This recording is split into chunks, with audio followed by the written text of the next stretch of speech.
हमारे देश में सिपाही लोग जंग के लिए आसानी से चले जाते हैं, लेकिन मेरी बेटी को 2 टिफ़िन बॉक्स और वाटर बॉटल में शरबत भर के दो ना, तब भी स्कूल जाने को मना करती है। मेरी तरह एक और महिला है जो बेटियों को स्कूल भेजने के लिए बहुत मेहनत कर रही हैं, लेकिन ये बेटियां उनकी नहीं हैं और उन बेटियों के माता पिता मेरे जैसे नहीं हैं। वो चाहते ही नहीं हैं कि उनकी बेटी स्कूल जाए। अब ये माँ बाप जितने मूर्ख हैं ना, उतनी ही ये महिला ज़िद्दी हैं। आइए मिलते हैं स्वाति बेडेकर से और जानते हैं उनकी रेजिलियंस की कहानी। नमस्ते स्वाति बेडेकर जी। नमस्ते। कितनी बड़ी बात है ये, लेकिन कितनी छोटी भी। शहरों में हम लोग मेडिकल स्टोर में जाके सैनिटरी नैपकिन लेते हैं, उसे जब न्यूज़पेपर में बांध के देते हैं तभी ही अजीब लगता है कि न्यूज़पेपर में क्यों बांधना। लेकिन यहाँ उस सैनिटरी नैपकिन के ना होने के वजह से लड़कियों को घर में ही बांध के रख दिया जा रहा है। मैं गांव में गई थी एक साइंस एजुकेटर की तरह। लड़कियों को स्टेम एजुकेशन में इंटरेस्ट हो ये चाहती थी, लेकिन 7वीं के बाद तो लड़कियां स्कूल में थी ही नहीं।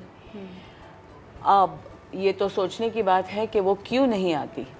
तो इसका थोड़ा और ज़्यादा अभ्यास किया और देखा कि मेंस्ट्रुअल पीरियड ये विषय के बारे में हमारे समाज में संपूर्ण अज्ञान है।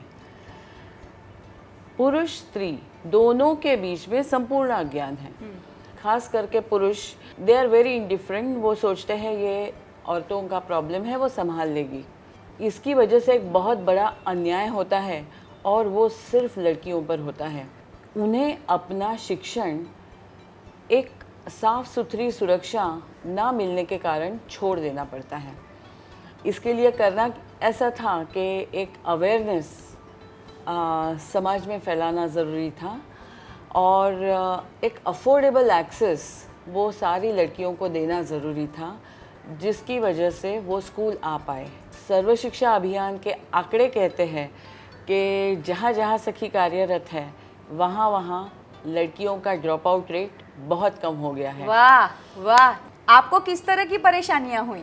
परेशानियाँ तो हुई। एक बात कहूँ, जब इस विषय पर मैंने काम करना शुरू किया तब मुझे ऐसे लगा ही नहीं कि ये आसान होने वाला है जी। क्योंकि शुरू में ही जब गांव में 200 औरतों के सामने बैठ के मैं आज हम माहवारी पर बात करेंगे बोलती थी, तब सारी उठ के चली जाती थी, क्योंकि हमारे यहाँ एक बहुत बड़ा टैबू है इस विषय के बारे में। तो सबसे बड़ा चैलेंज ये रहा कि ये बात सेक्स की नहीं है बल्कि हेल्थ की है। इसके साथ लोगों का ध्यान लेके आना वो सबसे बड़ा चैलेंज रहा। बहुत ही बढ़िया काम। और आपकी वजह से बेटी पढ़ाओ बेटी बढ़ाओ मुहिम को, अरे बेटी को पढ़वाओ और हेल्थ बढ़ाओ को जोड़ दिया है आपने इस मुहिम के साथ। स्वाति बेडेकर जी, आपके इस काम के लिए बहुत बहुत बहुत धन्यवाद आपका। आपकी इस रेजिलियंस की कहानी को सुन के दिल खुश हो गया। Thank you very much.